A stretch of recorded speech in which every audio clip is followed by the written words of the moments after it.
ବେକରେ ଗାମୁଛା ବାନ୍ଧି ଜଣେ ଯୁବକ ହୋଇଛନ୍ତି ମୃତ। ଆଜି ସକାଳେ ଝାଲିଆଗୁଡ଼ା କାଜୁବାଡ଼ରେ ବେକରେ ଗାମୁଛା ବାନ୍ଧି ଜଣେ ଯୁବକ ମୃତ ହୋଇଛନ୍ତି। ସୂଚନା ଅନୁଯାୟୀ ଯୁବକ ଜଣକ ନବରଙ୍ଗପୁର ଜିଲ୍ଲା ଉମରକୋଟ ବ୍ଲକ ଅମରାବତୀ ଗ୍ରାମର ହେମଲାଲ ସନ୍ତା।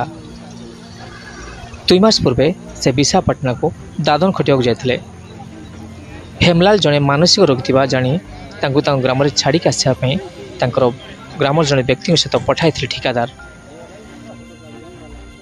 ସେମାନେ ନିଜ ଗ୍ରାମକୁ ବସ୍ରେ ଯିବା ସମୟରେ ହଠାତ୍ ଡାବୁଗାଁ ସ୍ଥିତ ଝାଲିଆଗୁଡ଼ା ଗ୍ରାମ ନିକଟରେ ବସ୍ରୁ ସେ ଡେଇଁ ପଡ଼ିଥିଲେ।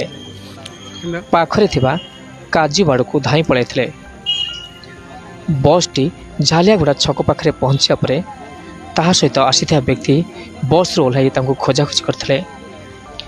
କିଛି ସମୟ ପରେ ଜାଣିବାକୁ ପାଇଥିଲେ ଯେ କାଜୁବାଡ଼ିରେ ଗଛରେ ବେକରେ ଗାମୁଛା ବାନ୍ଧି ସେ ଆତ୍ମହତ୍ୟା କରିଛନ୍ତି। ଏ ଘଟଣା ପରେ ଗ୍ରାମବାସୀଙ୍କ ସହଯୋଗରେ ଡାବୁଗାଁ ଥାନାରେ ସୂଚନା ଦିଆଯାଇଛି। ବର୍ତ୍ତମାନ ଡାବୁଗାଁ ପୁଲିସ ଘଟଣାସ୍ଥଳରେ ପହଞ୍ଚି ତଦନ୍ତ ଆରମ୍ଭ କରିଛି। ତଦନ୍ତ ପରେ ପ୍ରକୃତ ଘଟଣାଟି ଜଣାପଡ଼ିବ।